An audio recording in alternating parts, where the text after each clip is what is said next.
আল্লাহ রাসূল সাল্লাল্লাহু আলাইহি ওয়াসাল্লাম বলেছেন, কেউ যদি আমাকে ভালোবেসে আর আমার দিল মন উজাড় করে ফেলে, কেউ যদি ভালোবেসে ফেলে, আল্লাহর রাসূল বলেন তাকে একা রেখে আমি রাসূল জান্নাতে যাব না। আল্লাহ রাসূল ওয়াজ করতে লাগলেন, বলছেন শোনো সাহাবীরা, আজ আল্লাহ কোরআনের এক আয়াত নাযিল করেছেন। আল্লাহ বলেছেন, আল ইয়াউমা আকমালতু লাকুম দীনাকুম ওয়া আতমামতু আলাইকুম নি'মাতি ওয়া রাদিতু লাকুমুল ইসলাম দীনা। আল্লাহ রাব্বুল ইজ্জত ওয়াল জালাল বলছেন, পয়গম্বর আরবি আপনি আপনার হাওয়ারি, আপনি আপনার বন্ধুদেরকে জানাইয়া দেন। আল্লাহ রাসূল জানাইয়া দিলেন, শোনো সাহাবীরা, আল্লাহ কোরআনের আয়াত নাযিল করে বলছেন দিন পরিপূর্ণ করে দিলেন, নিয়ামত পরিপূর্ণ করে দিয়েছেন, তিনি আমাদের উপরে সন্তুষ্ট হয়ে গিয়েছেন। আজকের মতো আনন্দের দিন আর হতে পারে না, সকল নিয়ামত পরিপূর্ণ, আল্লাহ আমাদের উপরে সন্তুষ্ট, এর চাইতে বড় দিন আর হতে পারে না। সাহাবায়ে কেরাম রাসূলকে সামনে রেখে একজন আরেকজনের গলা জড়াই আনন্দ করে না। হারে প্রিয় ভাই, আল্লাহর রাসূল জিন্দা থাকতে আল্লাহ তাআলা দিনকে পরিপূর্ণ করে দেওয়ার ঘোষণা দিলেন, আল্লাহ আমাদের উপরে সন্তুষ্টির ঘোষণা দিলেন, এর চাইতে বড় পাওয়া আমাদের আর নাই। সকল সাহাবীরা আনন্দ করে, হঠাৎ করে সাহাবীরা তাকাইয়া দেখে মসজিদের বাহিরে একজন গোলাম সেজদার মধ্যে পড়ে চোখের পানি ছেড়ে ছেড়ে কান্না করে ডাক দিয়া বলেছে, আল্লাহ,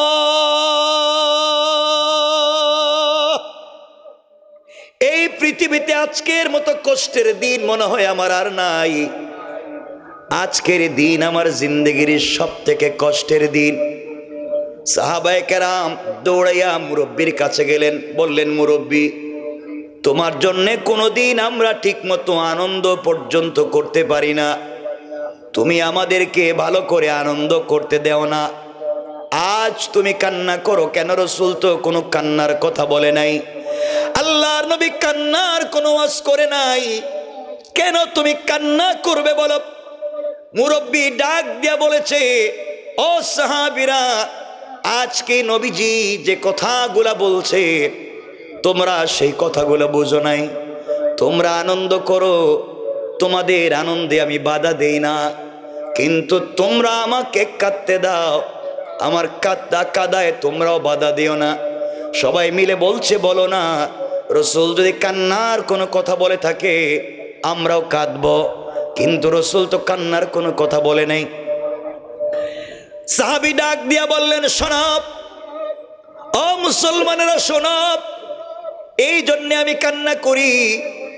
আল্লাহর রাসূল বলেছেন, আল্লাহ তাআলা আজকে দিন পরিপূর্ণ করে দিয়েছেন, আল্লাহ আমাদের উপরে তার নিয়ামতকে পরিপূর্ণ করে দিয়েছেন, আল্লাহ তাআলা আমাদের উপরে সন্তুষ্ট হয়েছেন।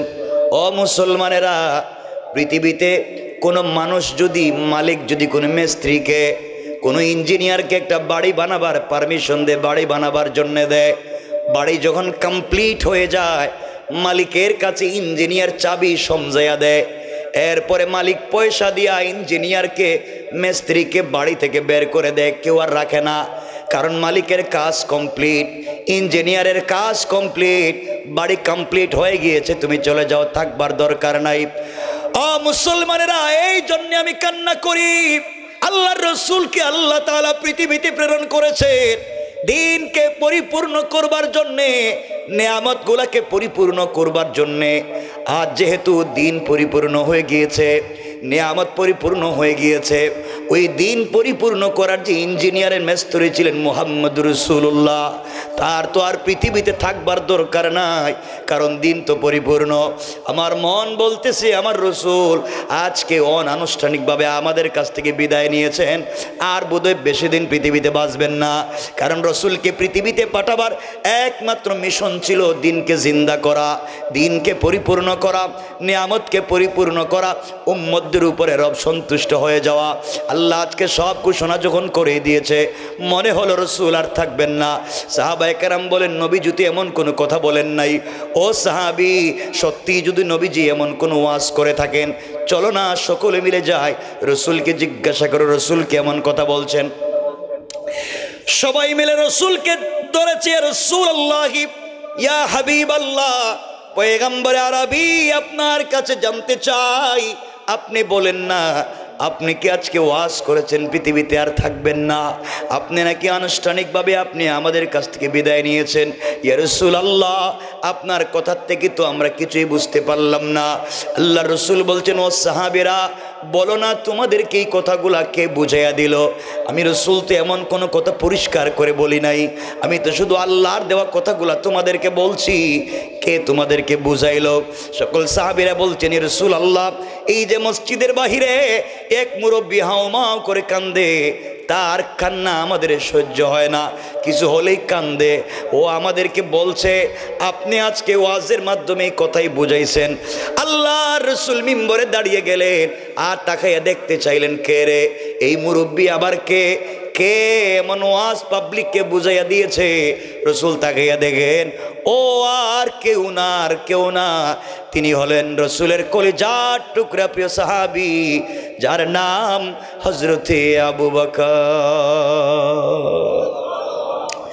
আল্লাহ রাসূল দৌড়াইয়া গেলেন, আবু বকরকে বুকের সঙ্গে জড়াইয়া কপালে চুম্বন করে বলছেন, আবু বকর, কেউ তো আমার ওয়াজ পরিষ্কার করে বুঝে নাই, কেউ তো বুঝতে পারলো না। আবু বকর রে, তুমি আমার ওয়াজগুলা পাবলিককে বুঝাইয়া দিলা।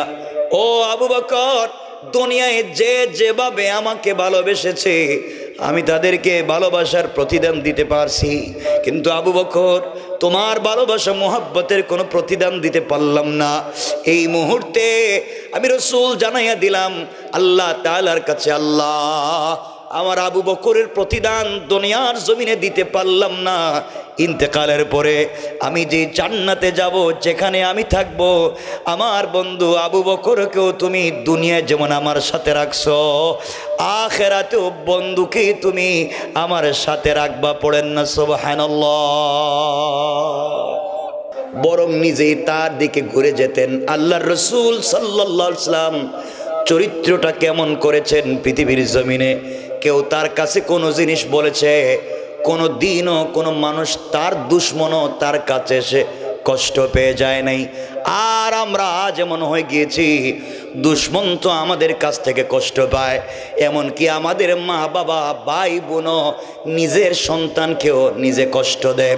এই দুনিয়ার জমিনে আপনারা খবর নিয়ে দেখেন, এই পৃথিবীতে এমনও মানুষের অভাব নাই, হয়তো আপনাদের এলাকায় থাকতে পারে, আমি জানি না, 5 ওয়াক্ত নামাজও পড়েন, হজও করেছেন, উমরাও করেছেন, তাহাজ্জুদের সালাতও পড়েন, সব ঠিক, কিন্তু মুরব্বী সম্পত্তি বন্টন করতে গিয়া নিজের বড় ছেলের এটা দিছে, নিজের মেজো ছেলের ওটা দিছে, নিজের ছোট ছেলের এটা দিছে, কিন্তু নিজের মেয়েকে কোনো সম্পদ দেয় নাই, নিজের মেয়ের নামে সম্পত্তি দেয় নাই। সব কিছু বন্টন করে দিয়া নিজের মেয়েকে জড়াইয়া কপালে চুম্বন করে বলছে, মারে, তোর ভাইদেরকে তো সম্পত্তি বন্টন করে দিলাম, কিন্তু আমি বাবার কলিজা ভরা, দিল ভরা তোমার জন্য দোয়া রয়েছে। এগুলো বলিনি, কথা বলে না কেন? না কো, ছেলেরে দিছে, এটা তো বড় ছেলেরে, এটা ছোট ছেলেরে, এটা মেজো ছেলেরে, সম্পত্তি ঠিক মতো বন্টন করছে, কিন্তু নিজের মেরে দেয় নাই। আছে না এগুলা? কথা বলেন না কেন? আপনাদের এলাকায় কি সম্পত্তি ঠিক মতো নিজের মেরে দেয়? ভাই কি নিজের বোনরে সম্পত্তি দেয়? কথা বলেন না কেন? আপনারা শয়তান চিনেন না? শয়তান মারতে মক্কায় যায়, 10 লাখ খরচ করে হজে গিয়ে এখানে পাথর মারে, আর শয়তান বসে রয়েছে নিজের বাড়িতে। পাথর মারলে তো নিজের বাইরে মারবো, যেটা নিজের বোনের সম্পত্তি দেয় না, ওই বাপরে দিব, যেই বাপ ছেলেদেরকে দেয়, নিজের মেরে দেয় না। কথা বলেন না কেন? সবাইরে সম্পত্তি বন্টন করে দিয়া নিজের মেরে জড়ায়, কাম তোর জন্য বাপের দোয়া আছে, আল্লাহকে বাট পার, তুই নিজের মেয়েরে ঠকাইছিস, তোর দোয়া কবুল করতো কেডা? কথা বলেন না কেন? তুই নিজের মেয়েরে ঠকাইলে সম্পত্তি দিলে না, তোর দোয়া কবুল করতো কে? এই জন্য এই সমাজে যারা নিজের মেয়ের সম্পত্তি দেন নাই আল্লাহর ওয়াস্তে ঠিক মতো দিয়ে দিবেন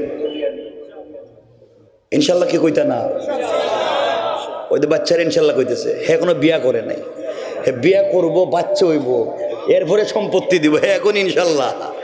আর আমি ওয়াজ যাদের জন্য করতেছি এরা কিছু কয় না। জুড়ে বলেন ইনশাল্লাহ বলেন। এই যে পিলার আছে না, পিলারের এই সাইডে যারা বইছে এরা কি তা এলাকার নেই? দক্ষিণ সুরমা, বলদি না কক্সেস বাজার থেকে রোহিঙ্গা ঢুকলো নাকি? তা এলাকার সবাই না, আমরাই তো আমরা তো ঠিক মতো সম্পত্তি বন্টন করে দিব তো ইনশাআল্লাহ। ইনশাআল্লাহ।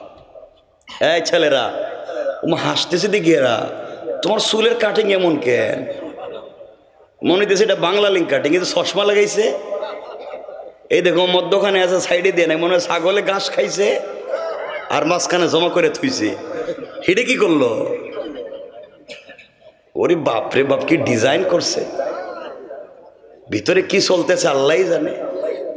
এই জন্য তো আজকালকের ছেলেরা বিয়ে করতে পারে না। প্রেম মোটামুটি 8-10টা করতে পারে, কিন্তু বিয়ে করতে পারে না। কথা বলেন না কেন? প্রেম করে 8টা-10টা, আর বিয়ের সময় খুঁজে যদি রাবিয়া বছরীরে পাওয়া যাইত, ঠিক কিনা? হে নিজে শয়তান আর খুঁজে ভালো মানুষ। আল্লাহ কো তোর লাগি তো আমি রাখছি একটা টাটকা শয়তান।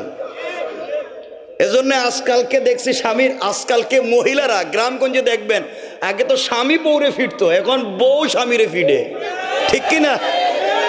এটা ঠিক কইছে কেডারে আল্লাহই জানে রে। কোন বিপদে আছে ঘরের ভিতরে, কারে বউ ফিরতেছে আল্লাহই জানে। যাক আল্লাহ হিফাজত করুক। এই জন্য মনে রাখবেন, এই সমাজকে যারা দুর্দশাগ্রস্ত করে দেয়, এই সমাজের প্রত্যেকটা সেক্টরে দিনকে যদি জিন্দা করতে হয় একমাত্র লাগবে রসুলে পাকের আদর্শ। কি লাগবে? রসুলে পাকের আদর্শ লাগবে। আমরা রসুলে পাকের আদর্শ পৃথিবীতে বাস্তব লাইফে প্রতিষ্ঠা করতে পারবো তো ইনশাল্লাহ। ইনশাল্লাহ। এজন্য দরকার হইলে মাঝে মাঝে বউরে ফিটবেন, ঠিক আছে তো? ঠিক আছে কইছে কেটারে, সব দিকে ঠিক আছে কয়, এটা ঠিক আছে কইছো নি ভাই? এটা কিতা কয় রে আল্লাহ, এটা বউরে মাইরে ফেলাই দিব দেখতেছি। ওই দিন একজন আমারে কইতেছে, বউরে মারতে মারতে কইতেছে তুই আমারে আব্বা ক। চিন্তা করলেন? বউ মায়ের খাইতে খাইতে বলতেছে তুই আমার বাপ, এবার সাইডে দে। বন্ধু বান্ধবের কাছে গিয়ে বলতেছে তোমরা আমার চিননি রে, আমি কেডা? আমি বউরে বাপ ডাকে ছেড়ে দিছি। শয়তান আল্লাহ রিজিকে, আল্লাহ আমারে শয়তান বানাইছিল কে রে? আমি তো এই কামটা করি নাই, বউরে ফিরিয়ে বাপ ডাকাই নাই, তাইলে আমারে শয়তান বানাইছো কে রে? আমার চাইতে তো বড় শয়তান বসে রয়েছে। কথা বলেন না কেন?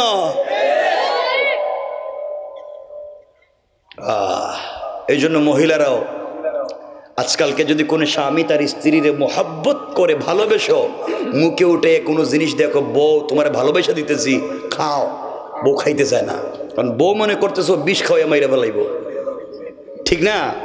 মনে হয় আরেক বিয়ে করতে চায়, এজন্য আমার বিষ খাওয়াইতেছে, ঠিক নি? সব ঠিক। রাসূল পাকের চরিত্র কেমন ছিল দেখেন, আমার রাসূলের চরিত্র কেমন ছিল চিন্তা করেন। আল্লাহর রাসূল সাল্লাল্লাহু আলাইহি ওয়াসাল্লাম একদিন যোহরের সালাত পড়ে মসজিদ থেকে বের হয়েছেন, আস্তে আস্তে করে রাস্তা দিয়ে হেঁটে যায়। কিছু দূর যাওয়ার পরে দেখে মদিনার বাজারে মানুষ বিক্রি করে, কেউ কেনাকাটা করে, সবই চলে। হঠাৎ করে তাকাইয়া দেখে আওলা কেশে, পাগল বেশে, চুল গোলা উস্কো কুস্কো, চেহারা মলিন কালো, কিবতি হাবশি গোলাম কৃতদাস, ঠোঁট মোটা, পাওয়ারের লাইনের মতো কাটা কাটা, দাঁত বের হয়ে গেছে, চোখ ছোট, এক কথায় তার চেহারার কোনো ডাইস ঠিক নাই। এমন একজন ব্যক্তি মদিনার বাজারে মাটির মধ্যে বসে গাছের পাতার মধ্যে অথবা কলা পাতার মধ্যে সবজি গ্রাম থেকে এনে বাজারে বসে বসে বিক্রি করে, কিন্তু সকাল থেকে দুপুর গড়িয়ে সন্ধ্যা পর্যন্ত হয়ে যায়, একটা পয়সার সবজি কারো কাছে বিক্রি করতে পারে নাই। কেউ তার কাছ থেকে সবজি কিনে না, কারণ যুবকের হাত সুন্দর না, হয়তো ময়লা হাত দিয়ে সবজি ধরেছে, এই জন্য তার কাছ থেকে সবজি নিতে চায় না। শরীরের কাপড় ছেঁড়া, গামের দুর্গন্ধ, কেউ তার কাছেও আসে না। গোলাম কালো কৃতদাস, কেউ তার পাশে যায় না। গোলাম চোখের পানি ছেড়ে দিয়েছে, সারাদিন চলে গেল, আমি আমার সবজি বিক্রি করতে পারলাম না, না জানি কেমনে চলবো, কি হবে এনে চিন্তায় পড়ে গিয়েছে। আল্লাহর রাসূল সাল্লাল্লাহু আলাইহি ওয়াসাল্লাম গোলামের অবস্থা লক্ষ্য করলেন। আস্তে করে বিশ্ব নবী সরকারে কায়নাত আস্তে আস্তে করে যুবকের কাছাকাছি পৌঁছে গেলেন। হাবশী গোলাম কৃতদাসের কাছে পৌঁছে গিয়ে পিছন দিক থেকে বগলের ভিতর দিকে দুটো হাত ঢুকায়া এই গোলামটাকে জড়াইয়া ধরলেন বুকের সঙ্গে, নিজের বুকটা গোলামের পিঠের সঙ্গে লাগাইয়া পিছন দিক থেকে জড়াইয়া ধরলেন। যুবক তাকাইয়া দেখে তিনি আর কেউ না, তিনি তো সরকারে কায়নাত আল্লাহর প্রিয় হাবিব। আল্লাহ রসুল যুবকটাকে জড়াইয়া বলছেন, শোনো মদিনার মানুষেরা, ও মদিনার মানুষেরা শোনো, আমার এক বন্ধু গ্রাম থেকে সবজি নিয়ে শহরে এসেছে, আমি হলাম তার শহরের বন্ধু, আর যে সবজি নিয়ে এসেছে ও আমার গ্রামের বন্ধু। কেউ তার কাছ থেকে সবজি নিলা না, আমি রসুল বসে গেলাম, কেউ আসুনি আমার বন্ধুর কাছ থেকে সবজি নিবা, আমার হাতে দেব। ও কিন্তু আমার বন্ধু কালো হতে পারে, দেখতে সুন্দর নাই, গোলাম হতে পারে, হাবশী হতে পারে, কাপড়গুলো ছেঁড়া হতে পারে, শরীরে ময়লা দুর্গন্ধ থাকতে পারে, কিন্তু তার দিলের ভিতরে আল্লাহর পরিচয় আছে, আমি রসুলের মহব্বত আছে, আল্লাহর পরিচয় আছে, আমি রসুলের মহব্বত দিলের ভিতরে আছে। তার কাপড় সুন্দর নাই, চেহারা সুন্দর নাই, আমার যায় আসে না। আমার বন্ধু এসেছে, গ্রাম থেকে এসেছে, সবজি বিক্রি করতে চায়, কেউ কি আসরে তার কাছ থেকে সবজি কিনবা? আল্লাহর রাসূল সাল্লাল্লাহু আলাইহি ওয়াসাল্লাম এই কথা বলবার পরে মদিনার বাজারের সকল মানুষ হুমড়ি খেয়ে পড়ছে তার কাছ থেকে সবজি নিতে। সারাদিন যারা নেয় নাই, এখন দেখা যায় ডাবল ডাবল দামে তার কাছ থেকে সবজি নিয়ে যায়। কয়েক মিনিটের ভিতরে সব সবজি বিক্রি হয়ে গেল। যুবক চোখের পানি ছেড়ে ডাক দিয়া বলছে, আল্লাহ, তোমার হাবিব আমাকে যে ভালোবাসা দিয়েছে, মানুষের কাছে বন্ধু বলে যে পরিচয় দিয়েছে, আল্লাহ তাআলা এটা কি শুধুমাত্র লোক দেখাবার জন্যে আর সবজিগুলা বিক্রি করে দেওয়ার জন্যে? আমি গরিব মানুষ দেখে কেউ সবজি নেয় না, নবীজি বন্ধু বলে পরিচয় দিলেন, সবাই নিয়ে গেল এই জন্যে নাকি?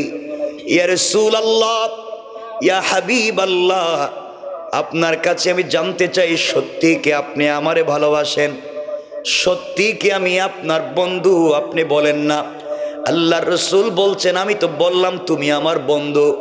যুবক বলছে, ইয়া রাসূলুল্লাহ, কথা যদি সত্য হয়, এই সমাজে সন্তান পয়সাওয়ালা হয়ে গেলে বাবার পরিচয় দিতে চায় না, সন্তান অফিসের বস হয়ে গেলে কৃষক বাবার পরিচয় দিতে চায় না, বাবাকে সব জায়গায়, সব সোসাইটিতে, সব সমাজের সকল জায়গায় নিয়ে যায় না। হে তো চামচ দিয়ে খায়, বাপ হাত দিয়ে খায়, এই জন্যে বাপকে সব জায়গায় নিয়ে যেতে চায় না। আরে গোলামের দল, এই বাপ তোরে পুরা জিন্দগি পিঠে উঠাইয়া মানুষ করছে, আজ তুমি দামি চেয়ারে বসে বাপকে ভুলে গেলা। যুবক বলতেছে, ইয়া রাসূলুল্লাহ, সত্যি যদি আমি আপনার বন্ধু হই, আপনি কি মদিনার মানুষকে বলতে পারবেন আমি যে আপনার বন্ধু? আল্লাহ রাসূল সাল্লাল্লাহু আলাইহি ওয়াসাল্লাম যুবকের হাত ধরলেন আর মদিনার পুরা বাজারের অলিতে গলিতে হাঁটতে লাগলেন, চিৎকার করে বলতে লাগলেন, শোনো রে ও মদিনার মানুষেরা শোনো, ও কিন্তু আমার বন্ধু গ্রাম থেকে আসছে, মাঝে মাঝে মদিনার বাজারে সবজি বিক্রি করতে আসবে, ও কালো হতে পারে, দিলে রসুল আমি রসুলের মোহাব্বত আছে। চিৎকার করে রসুল বললেন, মানুষ যেই গোলামের কাছেও আসতো না, যার কাছ থেকে সবজি নিল না, রসুল এই কথা বলবার পরে নিজের পরিচয় দেওয়ার কারণে মানুষ এসে যুবকের হাতে চুম্বন করে, কপালে চুম্বন করে, আল্লাহ রসুল তাকে বন্ধু বলে পরিচয় দেওয়ার কারণে তার সম্মান বেড়ে গেল।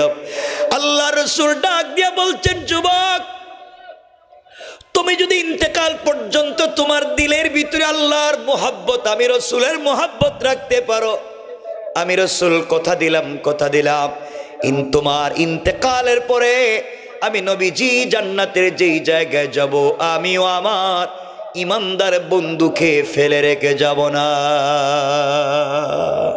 সুবহানাল্লাহ, জোরে পড়েন। চিন্তা করেন রসুল কেমন ছিলেন, এক রাস্তা গোলাম কালো, তার নিজের বন্ধু বলে পরিচয় দিতেছেন, শুধু ঈমান আছে তার। আর আমরা ভালো চেয়ারে বসে গেলে বাপের পরিচয় দেয় না, কথা বলেন না কেন?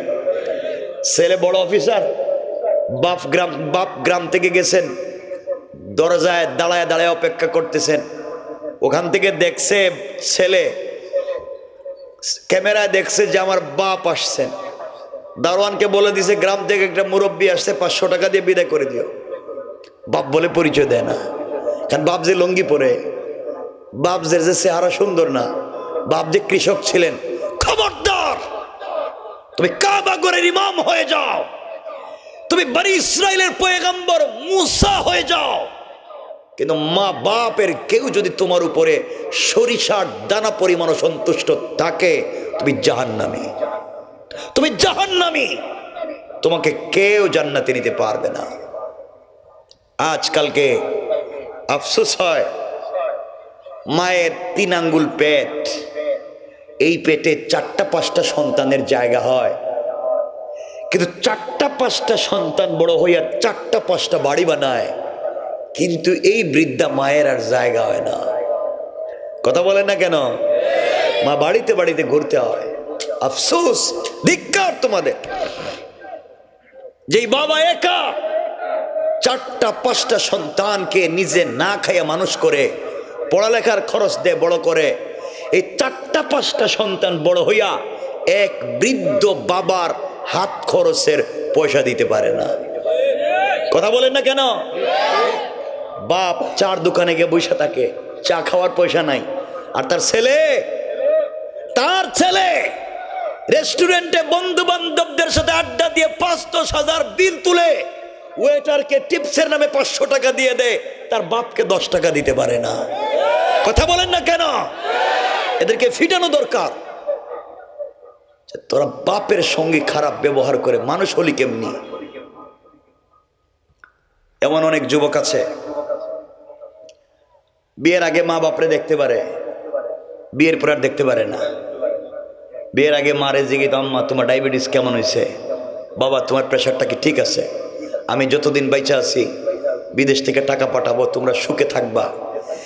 এই ভদ্র ছেলেটা যেই দিন বিয়া করে, বিয়ার পরের দিন থেকে তার লাইফে তার বউ, তার শ্বশুর শাশুড়ি, তার শালা শালি ছাড়ার কিচ্ছু চৌকে দেখে না।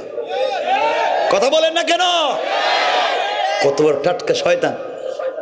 বাপরে বাপ কয় না, মারে মা কয় না, শ্বশুর বাড়ি গিয়া শাশুড়ির কাম, মা আপনি আঙ্গুর খাইবেন না আপেল খাইবেন। কথা বলেন না কেন? শাশুড়ির গিয়া আঙ্গুর খাইবেন না আপেল খাইবেন, আর বাপরে 1 কাপ রং চা খাওয়ার পয়সা দেয় না। কথা বলেন না কেন? এগুলা নাই? আগে বিদেশ থেকে টাকা পাঠাইতো বাবার নামে, ভাইয়ের নামে, মায়ের নামে, এখন বিদেশ থেকে পয়সা পাঠায় শ্বশুর বাড়ি। কথা কয় না কেন? আর আরো কিছু আছে, বিদেশ থেকে এসে মা বাপের সঙ্গে ঈদ করে না, শ্বশুর বাড়িতে যায়, নিজের বউর জন্য 30,000 টাকার শাড়ি কিনে নিজের শাশুড়ির জন্য যা মন চায় কিনে, সব ঠিক, আর নিজের বাপরে 500 টাকা দিয়ে একটা লঙ্গিও দিতে পারে না। কথা বলেন, এগুলো নাই? বলেন, এগুলো নাই? কত বড় জালেম, কত বড় জালেম, নিমক হারাম। আমার কথা বুঝে কষ্ট পাইতেছেন? আহা, বড় কষ্ট হয়। বাপ সারা রাত ঠান্ডা খায়, মা সারা রাত কষ্ট করে আমার সন্তানটা একটু ভালো থাকুক, একটু ভালো বিছানায় ঘুমাও। আমার সন্তান স্কুলে পড়ে, পরীক্ষা দিবে, সারা রাত মা তার জন্য এটা দে ওটা দে, বাবা তুই পড়। এই সন্তান বড় হয়ে আর মারে দেখতে পারে না, বাপরে দেখতে পারে না। আমি চিন্তা করে পাই না কত নিমক হারাম। ওরা জান্নাতে যাইবে, মানুষ পরিচয় দেয় কেমনে? মানে রাখবেন, এই পৃথিবীতে অনেক সন্তান আছে বিদেশ থেকে নিজের পীরের বাড়িতে গরু পাঠায়, ছাগল পাঠায়, হাদিয়া পাঠায়। পাঠায় না? পিসাবের বাড়ি পাঠায় হাদিয়া। 10,000 টাকা আমার পিসাবরে দিয়ে, তোর কপালে ঠাডা পড়ুক বেটা। পিসাবরে 10,000 টাকা দিলে, অথচ তার করে তার মা বাপ জিন্দা। মনে রাখবেন, পুরা দুনিয়া 250 কোটি মুসলমান কাবার গিলাফ ধরে যদি কান্দে আর বলে, আল্লাহ বলদির আব্দুল্লাহর হায়াত বাড়াইয়া দাও, বলদির আব্দুল্লাহরে সুস্থ করো, তাদের দোয়া কবুল হতে পারে, নাও হতে পারে, কিন্তু মার বাপ যদি হাত উঠায় কবুল না হইয়া ফিরবে না। আল্লাহু আকবার বলেন। এটা তার মার বাপ। দেখবেন সন্তান বাড়িতে এসা ও জাড়ি দিয়ে কথা কয় মায়ের সাথে, হ্যাঁ বুঝো না, তোমার বয়স হয়ে গেছে, তুমি কিছু বুঝো না, বলেন না? কিন্তু বন্ধুর সাথে দেখবেন খুব সুন্দর আলাপ করে। যুবক হে প্রেম করে, প্রেম করে ওই আরেক মেয়ের সাথে প্রেম করে। আরে যুবক, তুই যার সাথে প্রেম করে তোর পড়ালেখায় লাল বাতি জ্বালাইলি, সব কিছু নষ্ট করলে, কসম রব্বে পাকের জাতের, আদর্শিক জায়গা যদি ঠিক রাখতে না পারো, মা বাপকে যদি কষ্ট দাও, কসম, যার জন্য জীবন যৌবন বিসর্জন করলি, হতে পারে ঘুম থেকে উঠে ওই মেয়েটা আরেকজনের হাত ধরে চলে যেতে পারে। ঠিক কিনা বলেন? চলে যেতেই পারে, সব ভেঙ্গে চুরে চুরমার হয়ে যেতে পারে। কিন্তু কেমনে তুমি তোমার মা বাপকে কষ্ট দাও? কেমনে তুমি তোমার মা বাপের চোখে পানি নিয়ে আসো? আল্লাহর ওয়াস্তে মা বাপকে কষ্ট দিব না। আমারে বলেন ইনশাআল্লাহ, জোরে বলেন ইনশাআল্লাহ। আমরা মা বাপকে কষ্ট দিব? আমরা তো সব থেকে বেশি কষ্ট দিই মার বাপরে। আমরা কারে কষ্ট দিই? মা বাপরেই তো দিই। 9টা হয়ে গেছে, আমিও বেশি লম্বা করতে পারবো না, কপাল খারাপ। ওই যে আমার এক ভাই চা খাওয়াই তো ভালোবাসে, যেন সময় তো ওখানে চলে গেছে, অনেক সময় ভালোবেসে চা খাওয়াইছে, চলে গেছে সময়। কষ্ট হয়েছে নি? এখন বলেন তো, চুল কাটবেন কার ডিজাইনে? হ্যাঁ, কিছু আর কয় না। নবীর সুন্নত কিতা? চুল কাটবেন কেমনে? রসুল যেভাবে বলেছেন, যা করলে রসুল খুশি হন আমরা তা করব ইনশাল্লাহ। যুবকদেরকে বলছি, ভুল পথ ছেড়ে দাও, হারাম পথ ছেড়ে দাও। এখন তো যুবকেরা দেখছি ইলেকট্রিক সিগারেট খায়, ঠিক নেই? খায়নি? এখানে কেউ আসুনি? এখানে তো সব হলিয়া উলিয়া, এখানে কেউ খায় না, এখানে সব ভালো মানুষ। এরপরে দেখবেন কাঁদতেছে আল্লাহর কাছে, মুরব্বী নামাজ পড়ে কাঁদতেছে, আল্লাহ, কাঁদতে কাঁদতে গাল দাড়ি ভিজাইয়া হাত পা কাঁপতেছে, সত্যি কাঁদতেছে আল্লাহর কাছে, আল্লাহ বহুত গুনাহ করছি, মাফ করে দাও আল্লাহ, আমার বাচ্চা কাচ্চাও আমারে দেখতে পারে না, তুই মাফ করে দাও। কাঁদছে, আল্লাহর কুদরতের দিলটা নরম হইছে। আরে মুরব্বীটা কাঁদতেছে, নামাজ শেষ করে হাত মুছেই পকেট থেকে বিড়ি ধরাই দিস। আল্লাহকে ঘটনা কিরে, এতক্ষণ দেখলাম কানলো, এখন বিড়ি খায় কে রে? এই কামটা করলো কেমনে? এগুলা নাই তো। ফেরেশতা আল্লাহ রে, আল্লাহ ইডারে তো কইছিলেন মাফ করবেন, এটা তো বিড়ি ধরাই দিছে, এর গন্ধে তো আশেপাশে যাইতে পারতেছি না, আল্লাহকে বাদ দে, হয় বিড়ি খাইতে দে। তেলা বইল কি আপনি যে এতক্ষণ কাঁদলেন, করলেনটা কি? এই জন্য বাবা বিড়ি সিগারেট বাদ দেওয়া যায় না? এখন কিছু কইতো না এরা, কারণ সবার পকেটে তো বিড়ি সিগারেট আছে, মানে এটা ছাড়া চলবো কেমনে? এজন্য মরার পরে একটা পকেটে বিড়ি আর সিগারেট লইয়া যাইয়েন। ওখানে গিয়ে তো কবরের ভিতরে একা একা ভালো লাগতো না, কারণ বিড়ি খাইলে ভালো লাগবো। ঠিক আছে না? বাদ দিতে পারবেন নি বিড়ি সিগারেট? দেখিস তো, একটু হাত তুলে দেখাইতে পারবেন নিজে এই মুহূর্ত থেকে বিড়ি সিগারেট আসলে বাদ দিয়ে দিবেন কারা কারা, আর খাইবেন না? আর যারা উড়াইছো না তোমরা কি তা খাইবা না? কি তা কও? আল্লাহ যারা বিড়ি সিগারেট খাইতো কয়, তুমি জানো এরা কি করব, তুমি ফয়সালা কইরো। আর যারা বিড়ি সিগারেট খাওয়া বাদ দিতে কইছে, আল্লাহ তুমি তার হায়াতে বরকত দিও, রসুলের নিজ হাতে হাউজে কাউসারের পানি পান করাইও। জোরে বলে না আমিন।